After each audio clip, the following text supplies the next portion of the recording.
biyaya, pero mayroon po akong gustong tawagin isang tao na nahihiyang mag-testify. Diyan siya ngayon sa likod, Sister Mami. Mami ni Brian. Halika na ate, kasi marami siyang dapat ipagpasalamat sa Panginoon. Sige na ate. Kailangan mga lalay.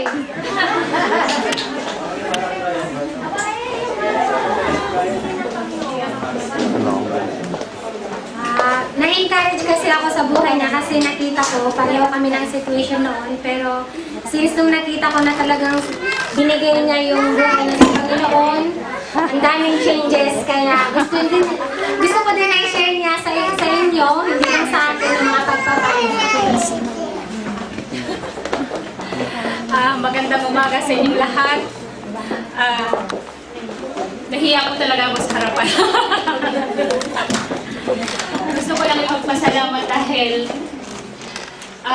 unang-una sa Panginoon dahil binigyan niya kami ng sarili naming piso at nagkaroon po ako ng trabaho sa pang-umaga.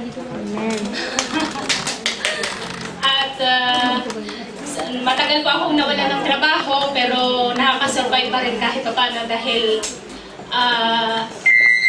nagtiwala po ako sa Panginoon. Sabi nga niya, hindi tayo mawawalan sa panahon ng kawalan basta maniwala at magtiwala lang tayo sa Kanya. Yun lang po. Maraming salamat.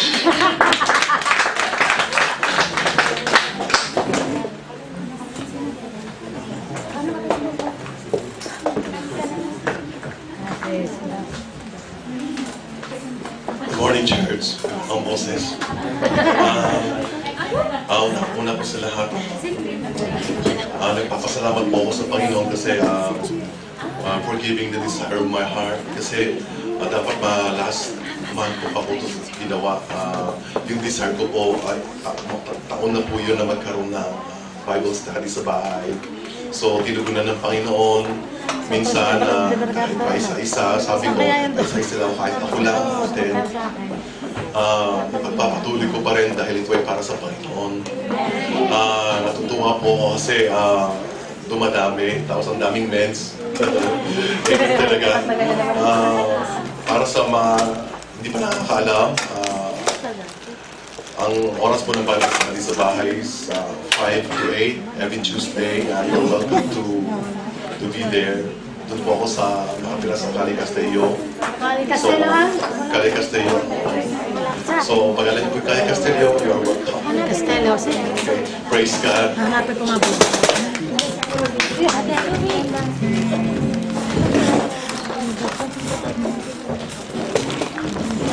Praise God. Good morning po. Gusto ko lang magpasalamat sa Panginoon dahil yung kaibigan ko na kabornmate ko si Kate ay nandito siya. First timer po siya. Praise God.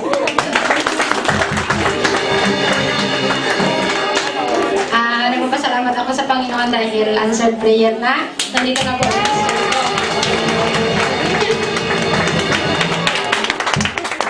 Salamat sa Panginoon for the prayer. Talagang napakabait ng Panginoon. Everything is fine and okay dahil talagang napakabait ng Panginoon. Hallelujah.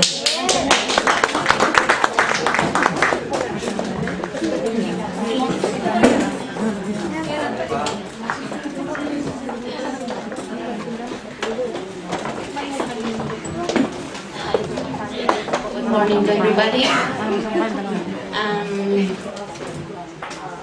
Hindi ko to sayangin ng Panginoon ang panahon na i-declare ang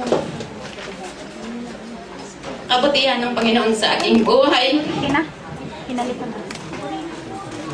Hindi lang sa aking buhay, kundi kung mahal ko sa buhay. First of all, magpapasalamat ako ng dalawang bagay. Una, sa pagbibigay ng Panginoon ng aming desire ni Brother Dong.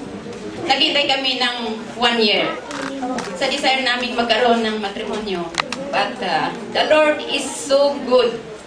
Dahil sa desire namin yun, kahit hindi namin inisa-isa sa bawat mga kapatid dito, Basta ang hiniling ko sa bawat isa na tumulong sa prayer is ibibigay ng Panginoon kung ano man yung desire namin. So doon ko napatunayan na ang Panginoon is walang imposible sa Kanya.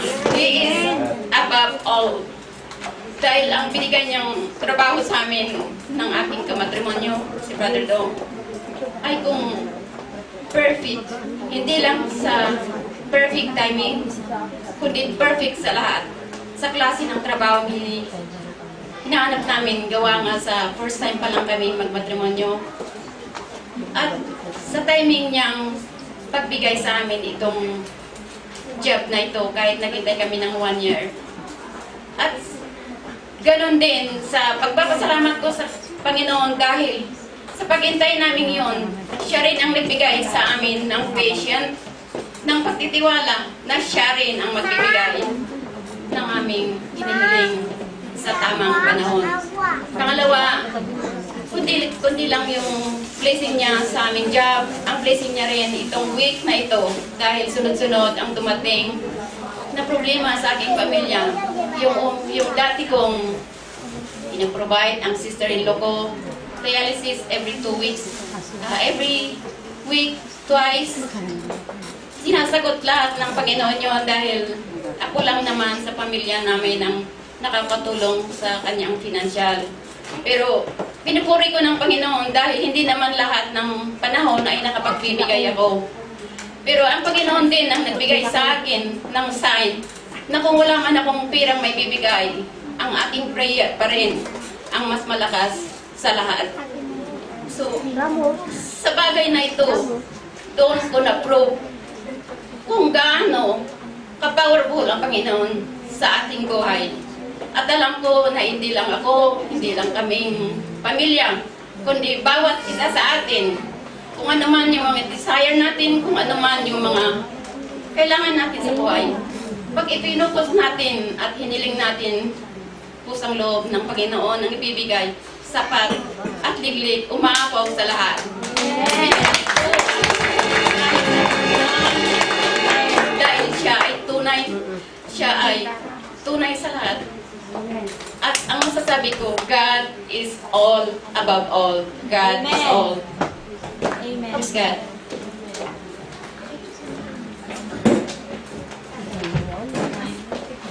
Hallelujah. Natuwa sa Panginoon dahil nandito na ako. Hiniling ko sa Kanya nung nandun kami doon sa Manila. Gabayan na kami sa pag-travel namin. May buti ng Diyos, nandito na ako. Nandito ako sa harapan niya ngayon. Dahil siya ang inihingin sa Kanya makapunta ko dito. Dahil sa dasal niyo, nandito na ako ngayon sa inyo sa Panginoon. Salamat po sa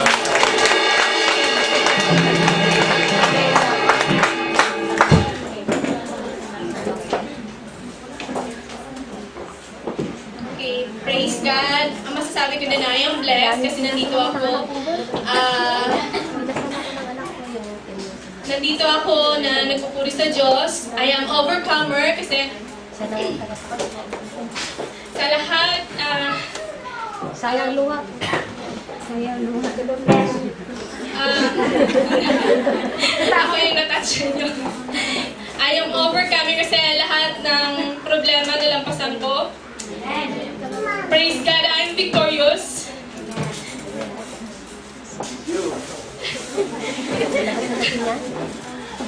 Because I'm still standing here, defeated the enemy. Hallelujah. Amen.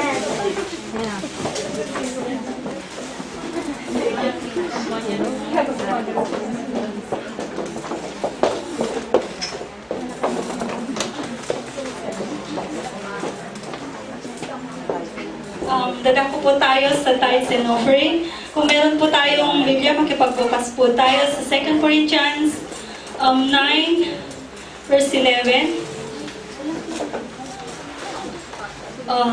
You will be made rich in every way so that you can be generous on every occasion and true as your generosity will result in thanksgiving to God. Amen. May testimony po ako about nung hindi ko po alam ang ibig sabihin ng tithes and offering.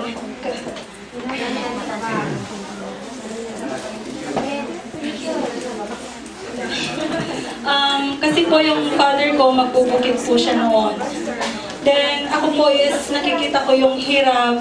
Lagi, kahit po ako may pasok noon, sumasama ako sa father ko. Natuto po ako ng trabahong magbubukid. So, nakita ko yung father ko kung paano siya magbigay sa Panginoon. Pag-ani pa lang po niya ng aming palay, pag-ani pa lang po, hindi po niya idinidiretso sa bahay, kundi diretso na po sa church yung tithes mismo. Tapos sabi ko noon, syempre hindi ko po alam yung tithes no. Sabi ko, sa hirap ng buhay, sabi ko, ganito, ganyan, ganyan. Samantalang, ganito na walang makain, walang ganito, sabi ko noon. Then, hindi hinayaan ng Panginoon na gano'n yung marami akong question about my father. Tapos, nung dumating yung na hindi namin inaasahan, yung kapatid ko, 4 years old siya, kasi ayaw niyang pahatid sa school. Nabangga po siya ng malaking sasakyan at naihagis po siya. Naihagis siya nung ang father ko, imbes na dumiretso siya sa ospital, tumakbo siya sa aming pastor, inano niya na pumunta para ipag-pray yung kapatid ko. At nung nandun na po yung pastor, pinag-pray po, then tinanong yung kapatid ko kung naniniwala siya na nagagaling siya. Sabi naman ng kapatid ko, opo. Tapos, sabi ng doktor noon, huwag niyo siyang patutulogin kasi 5 beses siyang sumuka, hindi siya pwedeng matulog. Tapos yung nanay ko naman, tinulugan yung kapatid ko, natulog siya, at natulog rin yung nabangga, yung kapatid ko. Pero napakabuti ng ating Panginoon yung miracle na ginawa niya. Nagising yung nanay ko, akalain niyo yung maihagis ka, nagsusuka ka. Pagising ng kapatid ko, pagbudilat ng mata ng nanay ko, yung kapatid ko tumatakbo. Diba? Napakadakila ang ating Panginoon. Napakabuti niya. Kung tapat ka sa Panginoon, walang mahirap sa Panginoon. Nandiyan siya lagi. Kung sa financial ka, mas mahalaga yung kalusugan mo, yung buhay natin. Hindi, sabi nga sa Biblia, kahit na may pagkain ka lang ng umaga, tanghali, gabi, kahit asin pa yan, bagong, toyo yan, pero yung kalusugan mo, ang Panginoon ang nandyan. Amen? So, manalangin po natin ang ating basket. Dakilang Diyos, ang makapangyarihan sa lahat, pinupuri ka namin, sinasamba, tinataas namin, Panginoon, ang iyong dakilang pangalan. Lord, tinataas namin, Panginoon, ang tithes and offering, Lord God, sa mga magbibigay, Panginoon, ikaw, Panginoon, ang magpala sa kanila, bigay mo, Panginoon, ang rumaragasang pagpapala sa kanilang buhay, Panginoon. Lord, gano'n din po, Panginoon, ang aming employer, pagpalain mo, Panginoon, na sila po ang dahilan kung bakit po kami nagkakaroon, Panginoon, ng pagpapala. Lord, salamat, Panginoon, sa kalakasan, Panginoon, na kami po ay nakakapagtrabaho. Salamat, Panginoon, dahil sa umaga pa rin, Panginoon, may malakas po kami, Panginoon, na may sigla, Panginoon, na magpasalamat, magpuri sa iyo. Salamat, Panginoon, maging, Panginoon, ang mga kapatid, Panginoon, na hindi makakapagbigay. Lord, ipagkalooban mo sila, Panginoon, ng trabaho, upang sa ganun maging bahagi rin sila, Panginoon, ng pagbibigay, O God. Lord, binabalik namin sa iyo, Panginoon, ang pinakamataas na pagurit pagsamba sa iyo lamang sa pangalan ni Jesus. Amen.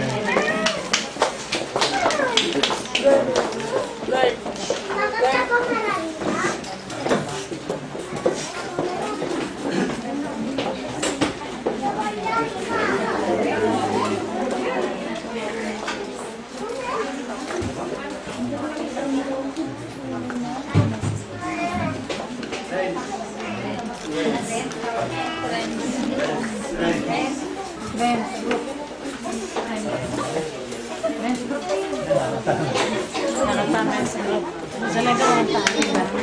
umalis.